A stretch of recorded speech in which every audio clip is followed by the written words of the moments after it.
Hello everyone, welcome back to another video. So since my last video, I'd say things have improved a little bit with my recovery. So I actually got to speak to an oncology doctor this week, a new doctor that I've not spoken to before, but she was very helpful. And she thinks that it's not too much to worry about with regards to the pain I've been experiencing low down in my abdomen. And it's still fairly early days since my surgery. And we've basically just left it as, monitor it. And if things get worse, obviously get back in touch.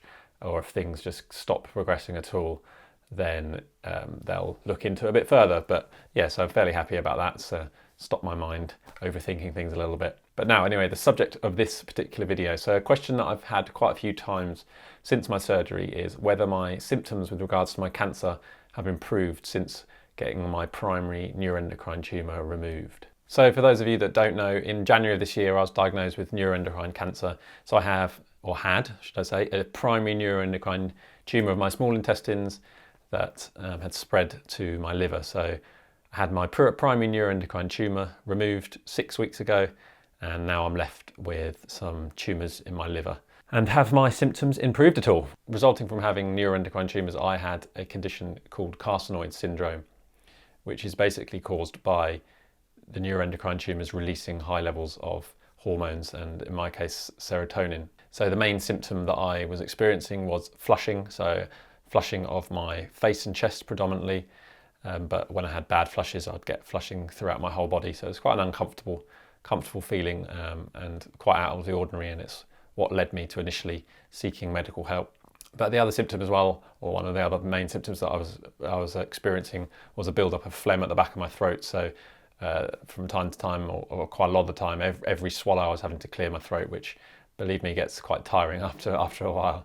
And that particular symptom, the phlegm build-up at the back of my throat, very little written about that as being a symptom of carcinoid syndrome. But I mean, it's obviously definitely connected in some way, but I've never really got a full explanation as to why it's happening to me. There's obviously theories around it, whether it's just a direct cause of having high levels of serotonin circulating my system, or maybe it's secondary to the fact that my sort of gastric juices are all a bit messed up due to the high levels of serotonin. Not quite sure. So I was quite interested going into that surgery whether getting this primary tumour removed would have a positive effect on those symptoms. I was quite hopeful that it would. So a little side note as well that came out of this conversation with the oncology doctor that I had. I've been saying in my videos that I had one lymph node removed along with my primary tumour. In fact, it turns out I had 13 lymph nodes removed, 6 of which showed signs of cancer. I'm not quite sure why I was told that I had one removed. I think maybe it's because only one showed up on the scans, and maybe only one was swollen and showed signs of cancer when they removed it. I know it is quite normal for them to remove other lymph nodes in the area, so I'm not surprised about that. It doesn't worry me at all.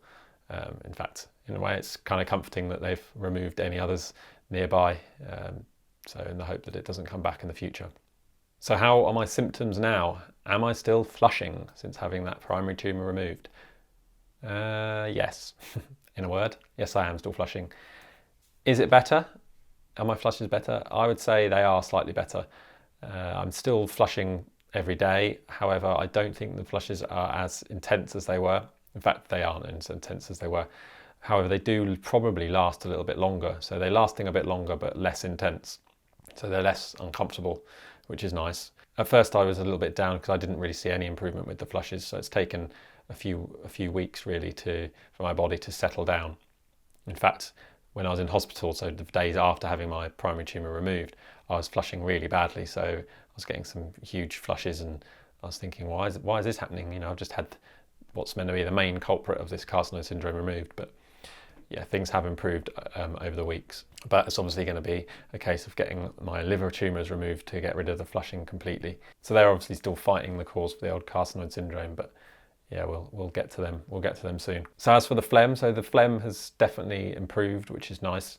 I do still have good days and bad days with that, I'd say, but more good days than bad days, whereas previously it was most of the time I was struggling with this phlegm issue. So that's nice. That's yeah, as I say, can get very tiring. That other little symptoms that I do have, get the odd sort of achy pain around my liver area.